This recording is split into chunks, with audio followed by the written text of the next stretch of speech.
Election commission का मखसूस नशिस्तों से मुतालिक अदालती फैसले पर अमल दरामद का ऐलान।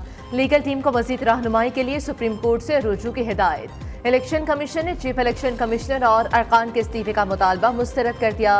Chief election commissioner Sikandar Sultan Raja की ज़ेर सदारत इजलास का एलामिया जारी। कमीशन ने किसी फैसले की गलत तशरीह नहीं की। पीटीआई के इंट्रा पार्टी इलेक्शन को दुरुस्त करार नहीं दिया। आला अदलिया ने इंट्रा पार्टी इंतखाबात पर इलेक्शन कमीशन के फैसले की तौसीक की। सुप्रीम कोर्ट में सुन्नी इत्तेहाद कौंसिल अपील में आई। पीटीआई इस केस में election commission, Peshawar high court, supreme court कहीं भी फरीक नहीं थी।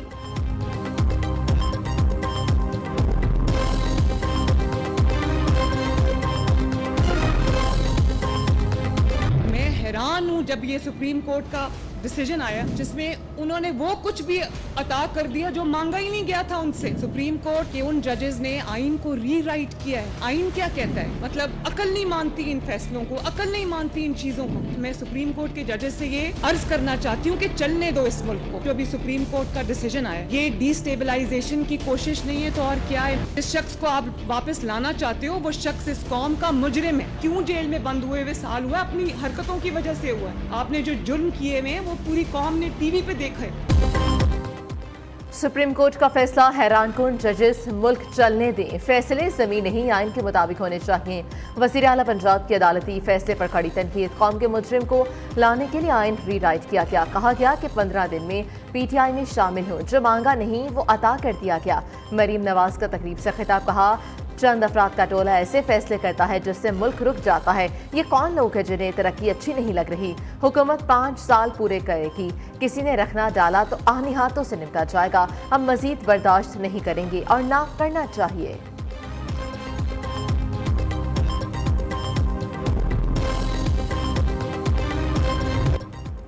जुडिशल कमीशन की सुप्रीम कोर्ट में 2 एडहॉक जजेस की तकर्री की मंजूरी। जस्टिस रिटायर्ड सरदार तारिक मसूद और जस्टिस रिटायर्ड मजहर आलम को 1 साल के लिए एडहॉक जज तैनात करने की सिफारिश। जस्टिस रिटायर्ड सरदार तारिक मसूद की मंजूरी 8-1 के तनासुब से दी गई। जस्टिस मुनीब अख्तर का जस्टिस सरदार तारिक मसूद की एडहॉक जज तैनाती पर इख्तलाफ। जस्टिस रिटायर्ड मजहर आलम या खेल का नाम 3-6 की अक्सरियत से मंजूर हुआ। मजहर आलम के जस्टिस मंसूर अली शाह, जस्टिस मुनीब अख्तर और जस्टिस याहिया अफरीदी ने मुखालिफत की। मौक़िफ़ इख्तियार किया कि जस्टिस मजहर आलम एडहॉक जज बनने से इनकार कर चुके हैं। जस्टिस रिटायर्ड मजहर आलम या खेल से एक बार फिर तकर्री की रजामंदी ली जाएगी। 2 साबिक जजेस मकबूल बाकिर और मुशीर आलम पहले ही एडहॉक जज बनने से माजरत कर चुके हैं।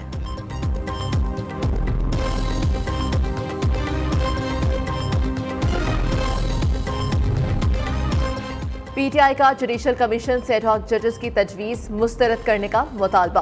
अपोजिशन लीडर उमर अयूब और शिबली फराज ने चीफ जस्टिस काजी फाइज ईसा को खतूत तहरीर कर दिए। लिखा कि तासुर मिलता है कि ये सब एक जमात के लिए किया जा रहा है। ज़ेर अल्तवा मुकदमात को जवाज बनाकर एडहॉक जजेस की तकर्री नहीं की जा सकती। दूसरी जानिब 29 MNAs ने पीटीआई में शमूलियत के खिलाफ हल्फनामे इलेक्शन कमीशन में जमा करा दिए।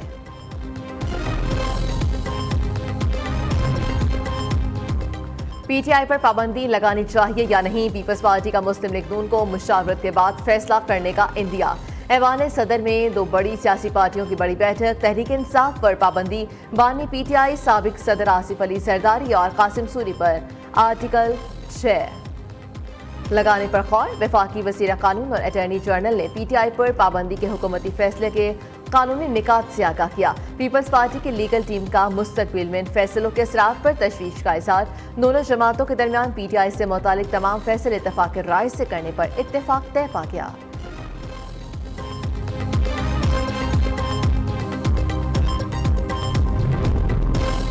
वफाकी हुकूमत ने 3 साला मुआशी प्लान जारी कर दिया। वज़ीर आज़म की मंजूरी से वस्त मुद्दती बजट स्ट्रैटेजिक पेपर के तहत मुआशी अहदाफ मुकर्रर। मुआशी शरह नमू में इजाफा, महंगाई और मालियाती खसारा कम किया जाए। FTR की टैक्स वसूली और नॉन टैक्स आमदनी में इजाफा किया जाएगा। 3 साल में मुआशी शरह नमू 5.5% तक बढ़ाई जाएगी। माली साल 2027 तक औसतन महंगाई का हदफ 7% मुकर्रर किया गया है।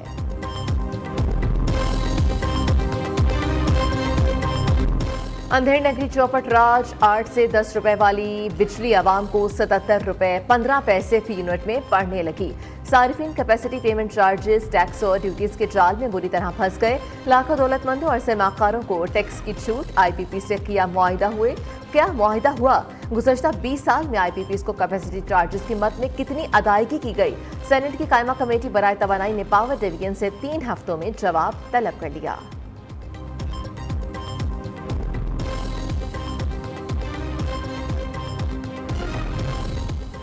बिजली के मौजूदा रेट पर सनदें नहीं चल सकती। बिजली पैदा करने वाले अक्सर प्लांट बंद, लेकिन अदायगियां जारी हैं। बिजली की असल कीमत 30 रुपए लेकिन 60 रुपए फी यूनिट वसूल किए जा रहे हैं। साबिक विफाकी वज़रा SM तनवीर और गौहर एजाज की प्रेस कॉन्फ्रेंस। महंगी बिजली के बायस 40 टेक्सटाइल मिल्स बंद, 40,000 मजदूर बेरोजगार हो गए। Rawalpindi chamber of commerce and industry का बिजली बिलों और IPP मुआहदों पर शदीद तहफ़्फ़ुज़ात का इजहार। हुकूमत को 10 निकाती चार्टर ऑफ डिमांड पेश कर दिया।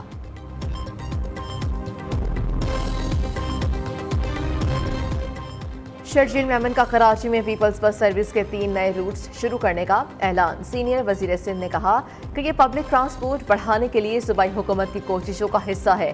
शहरियों को सस्ती, आसान और आरामदेह सफरी सहूलियात मैसर आएंगी। नई बसें लाकर मजीद नए रूट्स शुरू करेंगे।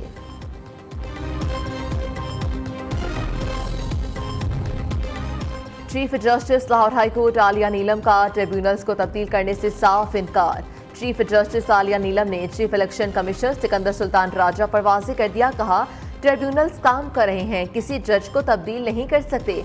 इस मामले में हतमी फैसला सुप्रीम कोर्ट करेगी।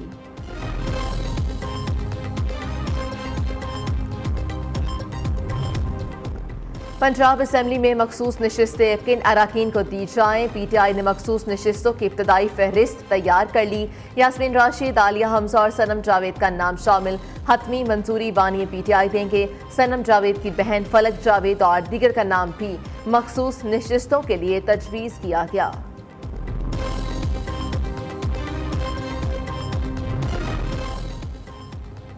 चीन की पीपल्स लिबरेशन आर्मी के 97वें यौम तासीस की यादगारी तकरीब। ISPR के मुताबिक chairman joint chiefs of staff committee की बतौर मेहमान खसूसी शिरकत।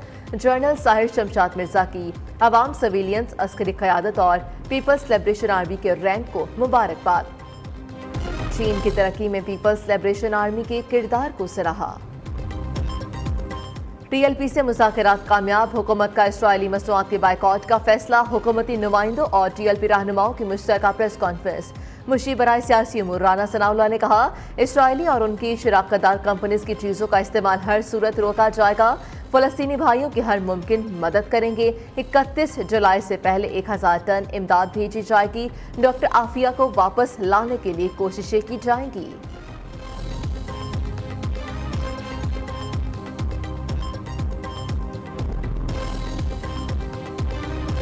मुल्क दुश्मन कलदम PTP के सरबरा नूर वली महसूद की होशरुबा गुफ्तगू मंजर-ए-आम पर आ गई। नाम नहाद शरीयत का लिबास ओढ़कर खवारिज पाकिस्तानी अवाम को निशाना बनाने में मसरूफ। दहशतगर्द नूर वली महसूद ने फोन कॉल पर हिदायत दी। अमन अमान की सूरत हाल बिगाड़ने के 2 तरीके हैं। सरकारी अस्पताल या स्कूल को धमाके से उड़ाकर जिम्मेदारी कबूल की जाए और दूसरा तरीका ये है कि पुलिस और फौजियों के घरों को तबाह करो।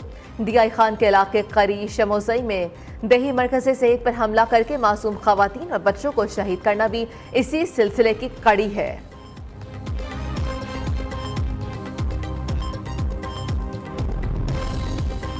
मुल्क के बेशतर इलाकों में बादलों की लपेट में। कराची में कहीं तेज तो कहीं हल्की बारिश। हर शय धुलकर निखर गई।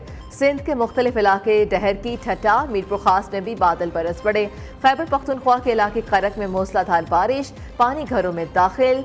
जलमक्सी में बारिश से बरसाती नालों में दरमियाने दर्जे का सैलाब। साहिवाल, कोचरा, कसूर मियांवाली में तेज बारिश। नशीबी इलाके से रियाब। लाहौर में बादलों और सूरज की आंख मचोली जारी।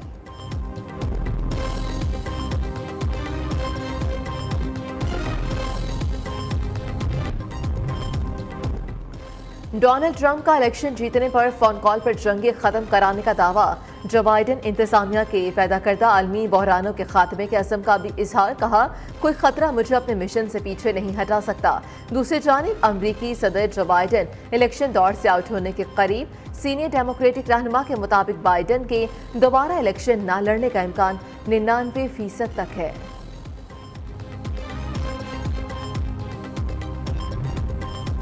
कनाडा की मुसल्लाहफौज की कमान पहली बार खातून के सपुर्द 56 साला जनरल जीनी कैरिगनन ने आर्मी चीफ का ओहदा संभाल लिया। कहा, इस ओहदे को बतौर चैलेंज संभालने के लिए तैयार हूं। और मुल्क की तारीख में अपनी नौयत का मुनफरिद प्रोग्राम न्यू न्यूज़ की खसूसी नशरियात अना मिनल हुसैन क्वार्टर फाइनल के मरहले में दाखिल। 13 मुहर्रम बरोज़ हफ्ता पहले क्वार्टर फाइनल में तवस्सुल मेहदी और आल हसन अपनी हाजिरी पेश करेंगे। मनकबत, सलाह, मर्सी और नोहा पढ़ने वालों की तरबियती नशिस्तों का सिलसिला भी जारी। देखते रहिए प्रोग्राम अना मिनल हुसैन रोज़ाना दोपहर 1:03 पर सिर्फ न्यू न्यूज़ पर।